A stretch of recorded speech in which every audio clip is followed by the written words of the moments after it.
RPSC और RSSB board के पुराने पेपर की सीरीज़ में आज ये हमारा दूसरा वीडियो है। और ये जो पेपर है आपके आरएसएसबी बोर्ड के द्वारा करवाया गया दूसरा पेपर है, दूसरे नंबर का, जो कि महिला सुपरवाइज़र का है, यानी कि वुमन सुपरवाइज़र जो महिला पर्यवेक्षक का पेपर हुआ था 29 नवंबर 2015 को, ये वाला पेपर है।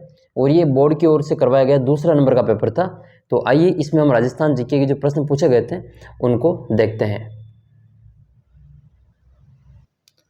सबसे पहला प्रश्न है, भीम डूंगरी गणेश डूंगरी राजस्थान की किस सभ्यता से संबंधित है? गणेश्वर, बेराट, आहड़, कालीबंगा। तो सही आंसर इसका बेराट हो जाएगा। बेराट सभ्यता से संबंधित है ये भीम डूंगरी, गणेश डूंगरी।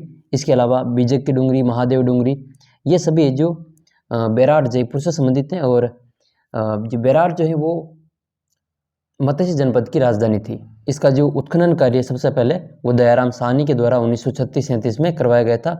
फिर बाद में 1962-63 में जो पुरातत्वविद है नीलरत्न बनर्जी और कैलाशनाथ दीक्षित, उनके द्वारा इसका जो उत्खनन करवाया गया था। ये जो सभ्यता है वो बाणगंगा नदी के किनारे विकसित हुई थी। तो इसका जो करेक्ट आंसर हो जाएगा आपके बेराट सभ्यता। प्रश्न संख्या 92 है, दोहरी रक्षा प्राचीर के साक्ष्य राजस्थान की किस सभ्यता से प्राप्त हुए? बालाथल, ओजियाना, कालीबंगा और गणेश्वर। तो दोहरी रक्षा प्राचीर ये कालीबंगा से प्राप्त हुई थी। सही आंसर इसका तीसरा, कालीबंगा। बालाथल जो सभ्यता है वो अपने उदयपुर की वल्लभनगर तहसील में आती है। ओजियाना ये भीलवाड़ा जिले में आती है। और गणेश्वर सभ्यता ये अपने कांतली नदी के किनारे गणेश्वर जो नीम कथन है शिखर, वहाँ पे ये विकसित हुई थी। 93 नंबर क्वेश्चन है, प्रतिहार वंश का अंतिम शासक कौन था?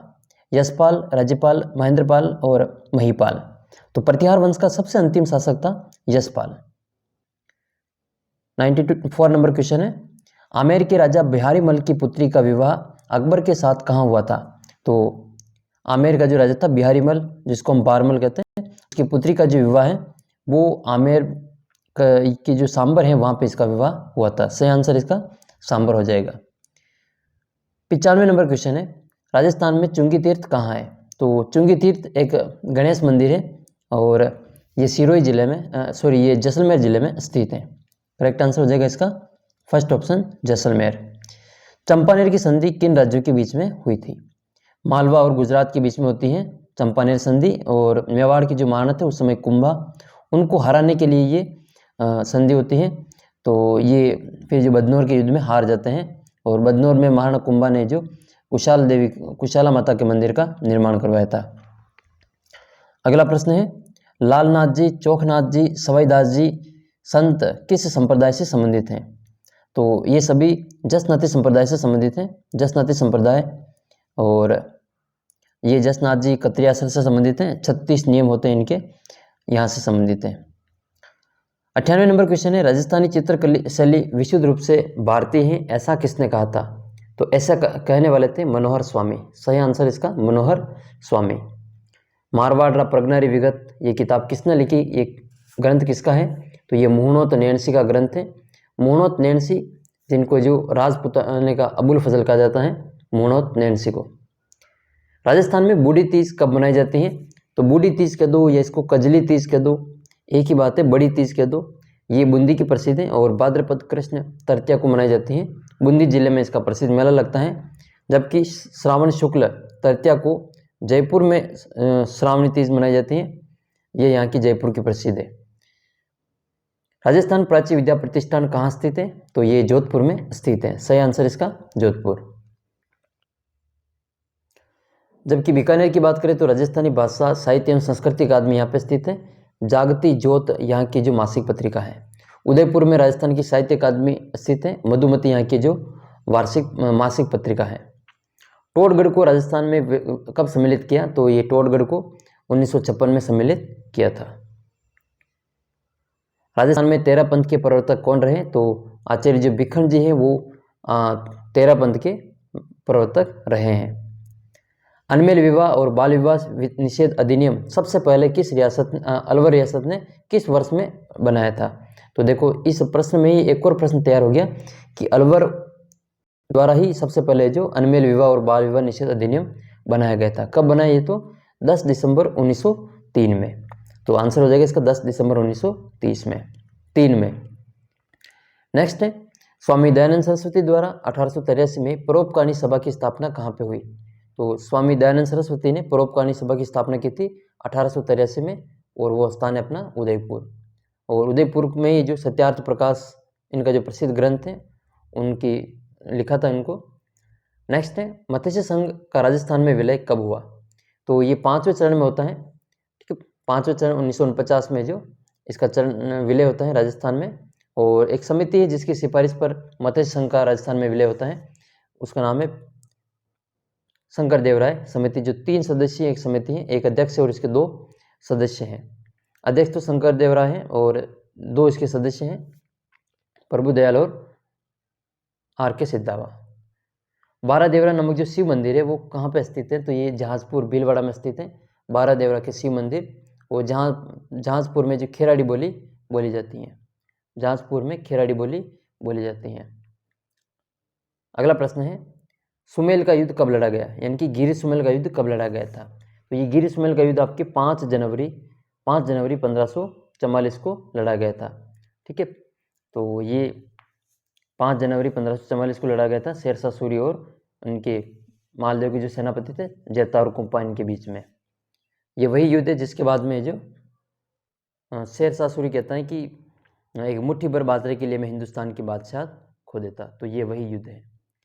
इजलास खास की स्थापना, तो इजलास खास की स्थापना जो उदयपुर के महाराणा थे सज्जन सिंह उनके द्वारा जो की गई थी। 110 नंबर क्वेश्चन है किस प्रजामंडल आंदोलन के तहत कृष्णा दिवस मनाया गया था? तो मारवाड़ प्रजामंडल आंदोलन में जो कृष्णा दिवस मनाया गया था। पटेल या बिच्छू लालर प्रमुख लोकगीत किसके हैं? तो ये जो मेवाड़ के जो पहाड़ी इलाके हैं उनके आदिवासियों के ये लोकगीत हैं। आदिवासी इसका सही आंसर है। गिंदड़ लोक नृत्य किस क्षेत्र से संबंधित हैं? तो गिंदड़ जो है वो आपके शेखावटी से संबंधित हैं। इनमें से कौन सा तत्वाद्य यंत्र नहीं है? तत्वाद्य यंत्र नहीं है तो रावणत्ता, कमायचा, सूरमंडल और सतारा। तो जो सतारा है वो तत्वाद्य यंत्र नहीं है। 114 नंबर क्वेश्चन है मीनाकारी की कला राजस्थान में सर्वप्रथम किसके द्वारा लाई गई थी? ये प्रश्न जो पिछले पेपर में भी आया था, पिछला जो पेपर हमने सोल्व किया था जूनियर इंजीनियर एग्रीकल्चर वाला, जिसमें प्रश्न ये था कि मीनाकारी जो मानसिंह प्रथम है वो कहाँ से लाए थे? तो उसका उत्तर लाहौर था और उसमें मानसिंह नाम दे रखा था। तो इसमें वापस प्रश्न पूछ लिया कि किसके द्वारा लाए थे? तो ये मानसिंह प्रथम के द्वारा लाए गए थे। कहाँ से लाए थे? ये लाहौर से लाए थे। तो इसका आंसर हो जाएगा मानसिंह प्रथम। जेतमलोत राठौड़ किस लोक देवता का नाम है? तो ये आलम जी का नाम है। जेतमलोत राठौड़ आलम जी का नाम है। अच्छा, आलम जी का दोहरा राजस्थान में कहाँ स्थित है? कमेंट करके आप बताना। देखिए आलम जी का दोहरा राजस्थान में किस जिले में स्थित है और किसके तीर्थ स्थल के रूप में वो जाना जाता है? केवाई माता मंदिर का निर्माण किसने करवाया? केवाई माता, ये केराई नहीं, ये केवाई माता है। इंग्लिश वर्जन इसमें देख सकते हैं केवाई। तो केवाई माता मंदिर का निर्माण किसने करवाया था? तो ये केवाई माता के मंदिर का निर्माण चच ने करवाया था। सही आंसर इसका चच। 1818 ईस्वी में कंपनी की ओर से राजपूत राज्यों की से संधि करने वाला अधिकारी कौन था? तो वो था चार्ल्स मेटकॉफ। चार्ल्स मेटकॉफ इसका सही आंसर है। राजपूतों को हूणों की संतान किसने बताया? तो वी स्मिथ ने सबसे पहले राजपूतों को हूणों की संतान बताया था। अशोक परमार की जो ऊपरमाल की जागीर है वो किससे प्राप्त हुई थी? ऊपरमाल यानी कि जो बिजोलिया है, ऊपरमाल का मतलब चित्तौड़गढ़ का जो भैंसोड़गढ़ इलाका है वहाँ से भीलवाड़ा के बिजोलिया तक का जो पठार है वो ऊपरमाल के नाम से जाना जाता है। तो ऊपरमाल की जागीर किस महाराणा से मिली थी इनको? तो मेवाड़ के महाराणा थे उस समय सांगा। तो सांगा ने इनको जो ऊपरमाल की जागीर दी थी। ये जगनेर के शासक थे, ठीक है। अशोक परमार जगनेर के थे, तो उनको जो ऊपरमाल बिजोलिया की जागीर दी गई थी। दादू पंथ का अधिकांश साहित्य किस बोली में लिपिबद्ध है? तो ये ढूंढाड़ी बोली में लिपिबद्ध है। ऑप्शन के अनुसार इसका आंसर हो जाएगा ढूंढाड़ी बोली। अगला प्रश्न है राजस्थान को कितने भौतिक विभागों में बांट सकते हैं? तो 4 भौतिक विभागों में बांट सकते हैं। सही आंसर इसका 4, जबकि वीसी मिश्रा ने इसको 7 भागों में बांटा है। पश्चिमी मरुस्थलीय क्षेत्र का लगभग कितना किलोमीटर है? तो ये 175,000 किलोमीटर पश्चिमी मरुस्थल है, जो कि राजस्थान के क्षेत्रफल का लगभग 61.11% भाग है जो रेगिस्तान है। इसमें 40% जनसंख्या निवास करती है। अरावली प्रदेश का भाग नहीं है। इनमें से कौन सा अरावली प्रदेश का भाग नहीं है? तो आबू खंड, अलवर खंड, जयपुर खंड और विंध्यन खंड। तो इनमें से जो विंध्यन खंड है वो अरावली प्रदेश का भाग नहीं है। नेक्स्ट क्वेश्चन है, पूर्वी बेसिन मैदान का भाग नहीं है। चंबल बेसिन, छप्पन बेसिन, लूनी बेसिन और बनास बेसिन।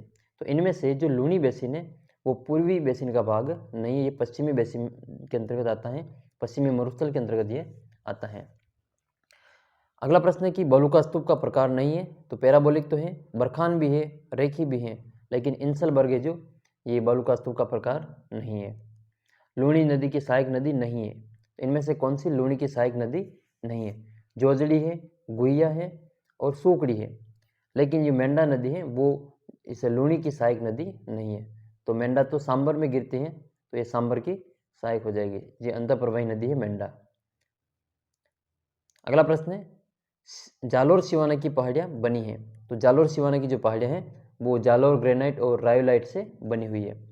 आपको सभी RSSB बोर्ड के जो पुराने पेपर हैं वो इसी चैनल पे मिल जाएंगे। टेलीग्राम ग्रुप ज्वाइन कर लेना, रात को 9 बजे वहाँ पे प्रश्नोत्तरी होती हैं, आप उसमें भाग ले सकते हैं। तो RPSC और RSSB बोर्ड के सभी पुराने पेपर में सोल्व करवा रहा हूँ। तो आप आज तक के जितने भी पेपर हुए उन सभी की प्लेलिस्ट बना रखी है नीचे, वहाँ से जो देख सकते हैं। ग्रेनाइट, जो जालोर ग्रेनाइट से निर्मित पहाड़ियाँ हैं वो किस प्रकार की हैं? तो वो गुंबदाकार हैं। ठीक है, वो कैसी हैं? डोम के आकार की हैं, डोम या फिर गुंबदाकार की हैं। 129 नंबर है, अंतरपर्वतीय मैदान नहीं है। इनमें से कौन सा अंतरपर्वतीय मैदान नहीं है? तो ब्यावर वाला है, अजमेर का भी है, पिसांगन का भी है, लेकिन कपासन वाला नहीं है। नेक्स्ट है 130 नंबर, सेंदड़ा स्टेशन के पास चट्टानें पाई जाती हैं। तो ये सर्पाकार जो स्पाइरल के रूप में ये पाई जाती हैं। कुंभलगढ़ और गोगुंदा के बीच की जो स्थिति है वो किस नाम से जानी जाती है? तो कुंभलगढ़ और गोगुंदा के बीच का जो पठार है वो बोराट के पठार के नाम से जाना जाता है, बोराट का पठार। नेक्स्ट है, गुरु शिखर की ऊंचाई कितनी है? तो 1727 मीटर है ये गुरु शिखर की ऊंचाई है। हो सकता है आपने 1722 पढ़ा हो, तो ये भी सही है और 1727 भी सही है। नेक्स्ट है, जयसमंद झील के पूर्व में पठार स्थित है। तो ये लसाड़िया का जो पठार है वो जयसमंद के पूर्व दिशा में स्थित है। और जयसमंद ये राजस्थान की जो सबसे बड़ी मानव निर्मित कृत्रिम झील है। संतों का शिखर किससे संबंधित है? तो संतों का शिखर गुरु शिखर से संबंधित है और ये कर्नल टोड ने इनको संतों का शिखर कहा था। नाग पहाड़ वो है जहाँ से लूनी नदी का उद्गम होता है। खोले के हनुमान ये जयपुर में स्थित है। चूलिया जलप्रपात नदी पर स्थित है। तो चूलिया जलप्रपात ये चंबल नदी पर स्थित है। चूलिया जलप्रपात चंबल नदी पर स्थित है और राजस्थान का सबसे ऊंचा जलप्रपात है, लगभग 18 मीटर इसकी ऊंचाई है। छप्पन का मैदान किन के बीच स्थित है? तो छप्पन का जो मैदान है वो प्रतापगढ़ और बांसवाड़ा के बीच में स्थित है, जबकि डूंगरपुर और बांसवाड़ा के बीच का जो भाग है उसको मेवल कहा जाता है, उसको मेवल कहा जाता है। राजस्थान में जो दक्षिण पूर्वी का पठार है उसके दो भाग कौन कौन से हैं? एक तो पोतवार का पठार है और एक दक्कन का पठार है। नेक्स्ट क्वेश्चन है, ऊपरमाल का पठार कहाँ मिल जाता है? तो ये दक्कन के पठार में मिल जाता है। राजस्थान की प्री कैम्ब्रियन चट्टानों का आधारभूत वर्णन किसने किया? तो A.M. हेरोन के द्वारा इसका प्रयोग आधारभूत वर्णन सबसे पहले A.M. हेरोन ने किया था। अरावली पर्वत के प्रकार नहीं है, अरावली पर्वत प्रकार हैं, तो ये अवशिष्ट प्रकार की अरावली पर्वतमाला अवशिष्ट प्रकार की पर्वत हैं। बाप बोल्डर्स युग किससे संबंधित है? तो ये जुरासिक युग से संबंधित है। ये बाप बोल्डर्स वाला वापस देखते क्वेश्चन। बाप बोल्डर्स युग जो है वो आपके जुरासिक से नहीं है, ये कार्बनीफेरस से संबंधित है। सही आंसर इसका कार्बनीफेरस। अगला क्वेश्चन है 142 नंबर, राजस्थान में कौन सी जलवायु नहीं पाई जाती है?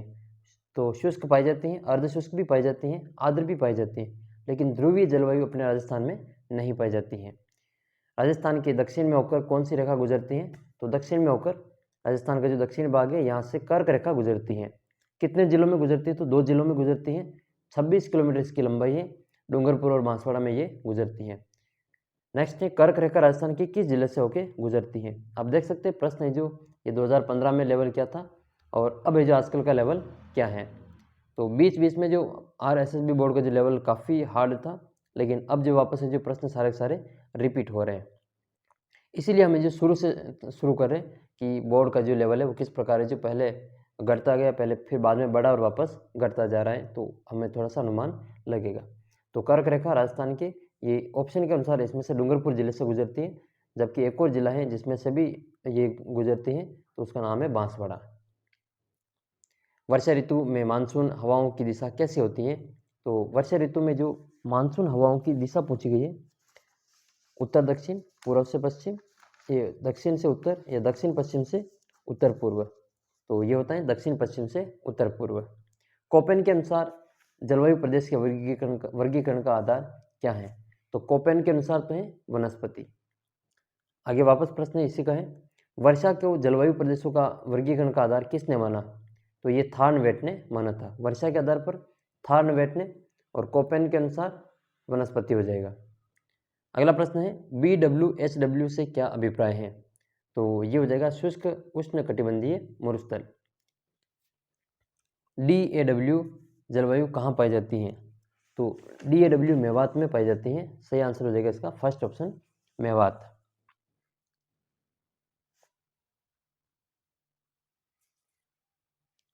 अंतिम प्रश्न है, EAW जो जलवायु है वो कहाँ पे पाई जाती है? तो EAW जो पाई जाती है वो आपके बाड़मेर जैसलमेर में पाई जाती है। तो सही आंसर हो जाएगा फर्स्ट ऑप्शन EAW। तो ये थे राजस्थान जीके के हमने 60 प्रश्नों को इस वीडियो में देखा। 60 क्वेश्चन आपको कैसा लगे कमेंट करके ज़रूर बताना, और मैं आपको एक प्रश्न पूछता हूँ जिसका उत्तर आपको कमेंट करना है। राजस्थान की जो अरावली पर्वतमाला है उसकी दूसरी सबसे ऊंची चोटी कौन सी है? दूसरी सबसे ऊंची चोटी कौन सी है, इसका उत्तर कमेंट करें। और रात को 9 बजे अगर आप प्रश्नोत्तरी में भाग लेना चाहते हैं तो टेलीग्राम ग्रुप को ज्वाइन कर लें। सभी पेपर आपको इसी रूप में मिल जाएंगे। आप इस चैनल को सब्सक्राइब कर सकते हैं, और RSSB बोर्ड और RPSC दोनों के पेपर में आपको सोल्व करवा रहा हूँ। तो मिलते हैं आपको अगले वीडियो में, तब तक जय हिंद, जय भारत।